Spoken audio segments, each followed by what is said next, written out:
അഭിനന്ദിയ ഡിമട്രിയോസ് തിരുമേനി വല്ലപ്പോഴുമൊക്കെ മാത്രമേ നമുക്ക് വീട് കിട്ടാറുള്ളൂ.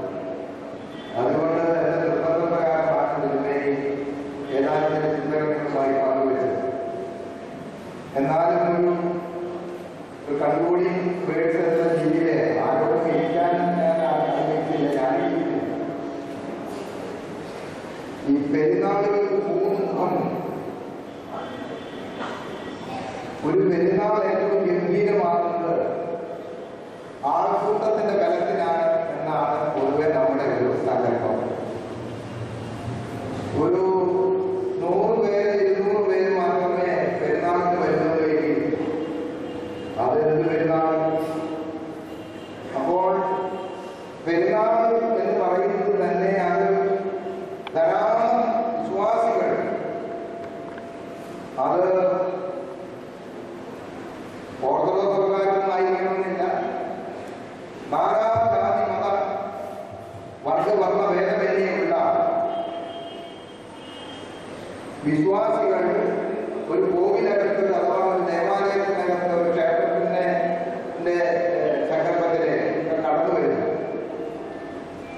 ഈ പെരുന്നാളിൽ 3 മുഖമുണ്ടെന്നാണ് വിചാരം. ഒന്നാമത്തെ മുഖം എന്ന് പറയുന്നത് ആഹ്ലാദത്തിന്റെ മുഖമാണ്. പെരുന്നാൾ എന്ന് പറഞ്ഞാൽ വലിയ സന്തോഷമാണ്. കുറെ പേർക്കെങ്കിലും അതിൽ ഒത്തിരി ആഹ്ലാദമുണ്ട്. രണ്ടാമത്തെ മുഖം എന്ന് പറയുന്നത് വേദനയുടെ മുഖമാണ്. വേദനയുടെ മുഖം എന്ന് പറയുന്നത് വിരോധാഭാസമായിട്ട് നിങ്ങൾക്ക് തോന്നാമെങ്കിലും കുറെ വിശ്വാസികൾ കടന്നു വരുന്നത് ഈ വേദനകൾ അവർ വിശ്വസിക്കുന്ന ദൈവസന്നിധി പകരാൻ അവർക്കൊത്തിരി ദുഃഖങ്ങളുണ്ട്. പക്ഷെ ആ ദുഃഖങ്ങളൊന്നും അവര് കാര്യമായിട്ട് പുറത്തു പറയുകയാണ്. പുറത്ത് പറയാൻ പറ്റുന്ന ദുഃഖങ്ങളുണ്ട്, പുറത്ത് പറയാൻ പറ്റാത്ത ദുഃഖങ്ങളുണ്ട്. അതൊക്കെ നമ്മുടെ ഈ ആരാധനാലയത്തിൽ വന്ന് വളരെ രഹസ്യമായി നമ്മൾ ദൈവത്തോട് സംസാരിക്കും. ഒത്തിരി ദുഃഖങ്ങളുണ്ട്. ദുഃഖങ്ങളില്ലാത്തവരാരുമില്ല. അപ്പോൾ പെരുന്നാളുകൾക്ക് ദുഃഖത്തിന്റെ മുഖമുണ്ട്. പോരാ, പെരുന്നാളുകൾക്ക് ഒരു ദൈവാനുഗ്രഹത്തിന്റെ മുഖമുണ്ട്. ദുഃഖവുമല്ല, വേദനയുമല്ല, ആഹ്ലാദവുമല്ല. അവിടെ ദൈവത്തിന്റെ അനുഗ്രഹം കോരിയെടുത്ത് വാരിയെടുത്ത് അത് നമ്മിൽ നിറച്ച് നമ്മുടെ ഭവനത്തിലേക്ക് തിരിച്ചു പോകുന്ന ഒരവസ്ഥ. എനിക്ക് പറയാനുള്ളത് ഈ 3ാമത്തെ മുഖമായിരിക്കണം നമുക്ക് കൂടുതൽ ഉണ്ടാകേണ്ടതെന്നാണ്. ആൾക്കൂട്ടത്തിന്റെ ബലം നല്ലതാണ്. വിശ്വാസമുള്ളത് കൊണ്ടാണല്ലോ ജനത്തിന്റെ സാന്നിധ്യം ഉണ്ടാകുന്നത്. മതം എന്ന് പറയുന്നത് അനുഭവങ്ങളുടെ ഒരു കലവറയാണ്. അനുഭവങ്ങളില്ലാത്ത മതം എന്ന് പറയുന്നത് പൊള്ളയാണ്. It's an experience. അപ്പോൾ നാം ഇങ്ങനെ പരിശുദ്ധ ഗീവർഗീസ് സഹോദരന്റെ ഒരു പെരുന്നാളിൽ പങ്കെടുക്കുമ്പോൾ ആഹ്ലാദം എന്ന് പറയുന്ന മുഖമുണ്ട്, ദീപാലങ്കാരമുണ്ട്, അതുപോലെ തന്നെ ദീപകാഴ്ചകളുണ്ട്, വെടിപടക്കം, അങ്ങനെയുള്ള വിഷയങ്ങളുണ്ട്. അതൊക്കെ ആഹ്ലാദത്തിന്റെ മുഖത്തിൽ മാത്രം പരിധിയാണ്. അതിനേക്കാൾ അപ്പുറമായി നമുക്ക് ദൈവത്തോട് സംസാരിക്കാനുള്ളൊരു സന്ദർഭവും കൂടിയായിട്ട് കാണണം. യെരുശലേമിൽ ഒരിക്കലും പെരുന്നാൾ കൂടുന്ന സമയത്ത് 2-3 ചെറുപ്പക്കാർ പറഞ്ഞു, അവരുടെ നാട്ടുകാരനായിരുന്ന ഫിലിപ്പോസിന്റെ അടുത്ത് എന്ന് പറയുന്നത്, ഈ പെരുന്നാളിന്റെ തിരക്കിൽ തന്നെ ഞങ്ങൾക്ക് യേശുവിനെ ഒന്ന് കണ്ട് ഒന്ന് സംസാരിക്കണം. നീ ഞങ്ങൾക്ക് വേണ്ട സൗകര്യം വഹിത്തരണം.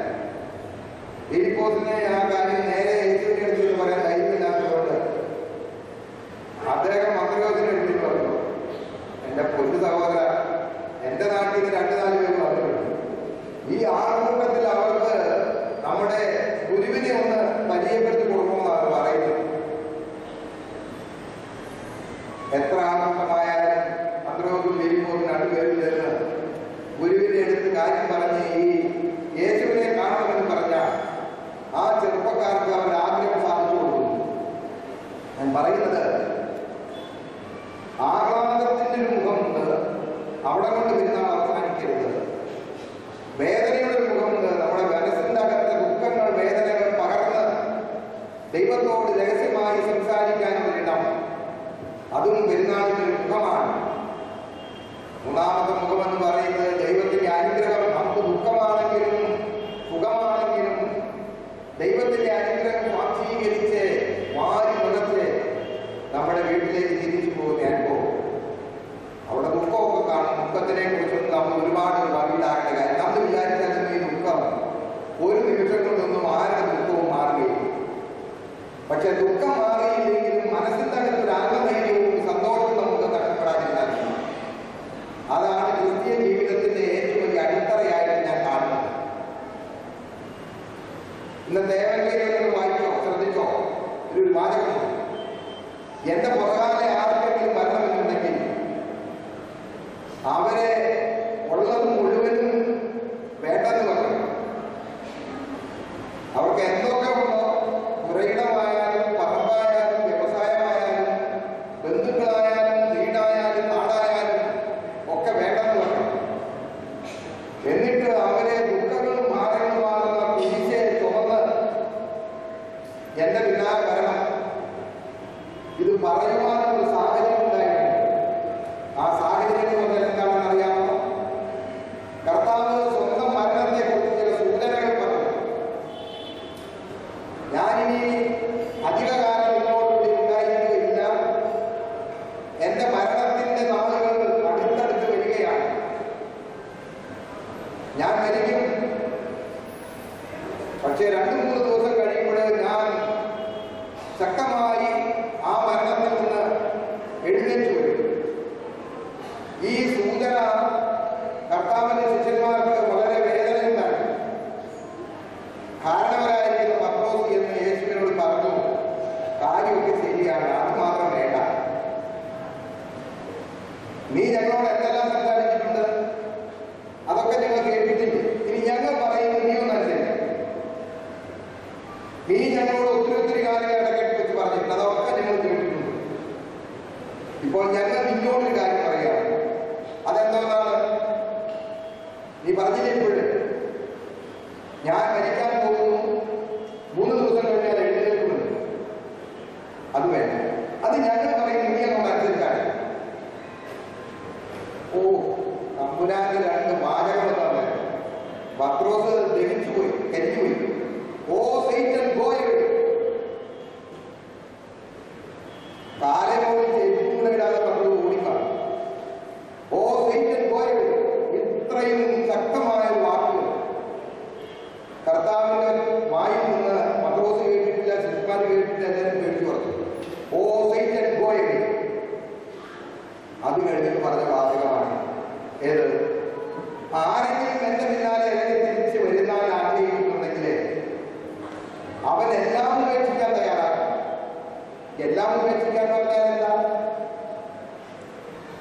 വീടും നാടും പുരയിടവും ബന്ധുക്കളും കുഞ്ഞുങ്ങളെ ഒക്കെ വേണമെങ്കിൽ ഉപേക്ഷിക്കാം. പ്രാണനെ അടക്കം ഉപേക്ഷിക്കേണ്ടി വരും. ആ പ്രാണനെ ഉപേക്ഷിക്കാൻ നിനക്ക് തയ്യാറുണ്ടെങ്കിൽ മാത്രമേ എന്റെ കൂടെ വരാൻ നിനക്ക് ഒക്കുള്ളൂ. അതുപോലെ തന്നെ നിന്റെ ജീവിതത്തിലെ സകല ദുഃഖങ്ങളും നിനക്ക് അതും നീ പേറി എന്നോടൊപ്പം വരാൻ നിനക്ക് മനസ്സുണ്ടെങ്കിൽ മാത്രമേ എന്റെ ശിഷ്യനായിരിക്കാൻ സാധിക്കുകയുള്ളൂ എന്നുള്ള വാചകം മർമ്മപ്രധാനമായ ക്രിസ്തീയ ആധ്യാത്മികതയുടെ താക്കോൽവാക്യമാണ്. സർവവും ഉപേക്ഷിച്ച് എന്റെ പിന്നാലെ വരണം, അവന് മാത്രമേ എന്റെ പിന്നാലെ വരാൻ ഒക്കുള്ളൂ. ഹൈന്ദവ ചിന്തയിലെ 4 ആശ്രമങ്ങളുണ്ട്. 1 ബ്രഹ്മചര്യം, 2 ഗൃഹസ്ഥാശ്രമം, 3 സന്യാസം, 4 വാനപ്രസ്ഥം. 1 by 1 ഒന്ന് പോവുകയാണ്. അവസാനത്തെ എന്താണ്? സന്യാസം സ്വീകരിച്ചു കഴിഞ്ഞാൽ പിന്നെ ഭാര്യയും വേണ്ട, വീടും വേണ്ട, ഒന്നും വേണ്ട. അവൻ വനത്തിലേക്ക് പോവുകയാണ് താമസനായി. ഇതൊരു ഹൈന്ദവ ചിന്തയാണ്. അപ്പോൾ കർത്താവ് പറഞ്ഞ ഈ മാറ്റവും ഒട്ടും വ്യത്യസ്തമല്ല എന്നൊരു വിചാരമാണ് എന്റെ മനസ്സിൽ കുറിച്ച് പറയുന്നത്. ഞാൻ ദീർഘിപ്പിക്കുന്നില്ല. ദീർഘമായ ആരാധന കഴിഞ്ഞ് വീട്ടിൽ പ്രസംഗം പാടിത്തരണി അക്ഷമാരെ പറഞ്ഞതുകൊണ്ടും ഇത് ചന്ദ്രപ്പള്ളി പള്ളിയായതുകൊണ്ടും ഒക്കെ ഞാൻ 3-4 വാചകം പറഞ്ഞത് മാത്രമേ. അതുകൊണ്ട് പരിശുദ്ധ ഗീവർഗീസ് സഹോദരന്റെ ഒരു മധ്യസ്ഥത മുഖാന്തരമായിട്ട് അദ്ദേഹത്തിന്റെ ഊർജം, അദ്ദേഹം നമുക്ക് നൽകുന്ന സന്ദേശം, അദ്ദേഹം നമുക്ക് നൽകുന്ന ഒരു ബൂസ്റ്റിംഗ് അത് സ്വീകരിച്ച് നിങ്ങൾ ദൈവത്തിന്റെ അനുഗ്രഹം വാരി നിറച്ച് ദുഃഖങ്ങളൊക്കെ പറഞ്ഞോളൂ, അത് പരിഹരിക്കപ്പെടുകയോ പരിഹരിക്കപ്പെടാതിരിക്കുകയോ ചെയ്യട്ടോ. നിങ്ങൾ സംതൃപ്തരായി അനുഗ്രഹത്തിന്റെ മുഖവുമായി നിങ്ങൾ നിങ്ങളുടെ ഭവനത്തിലേക്ക് പോകാൻ തയ്യാറാക്കാൻ പ്രാർത്ഥിച്ചുകൊണ്ട് ഞാൻ വാക്കുകൾ ചുരുക്കുന്നു. ദൈവമായ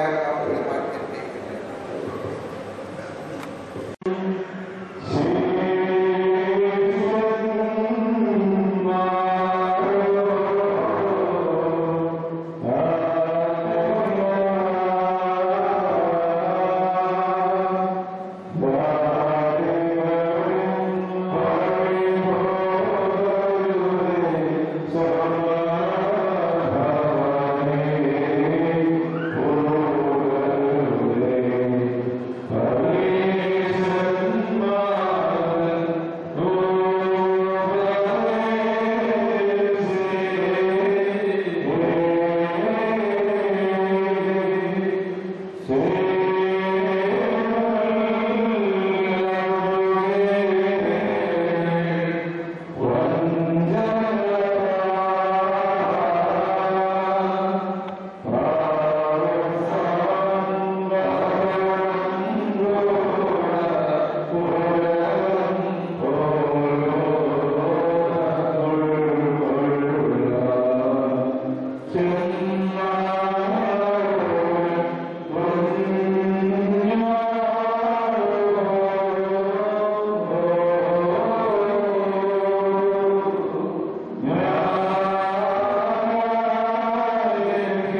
അപ്പുറം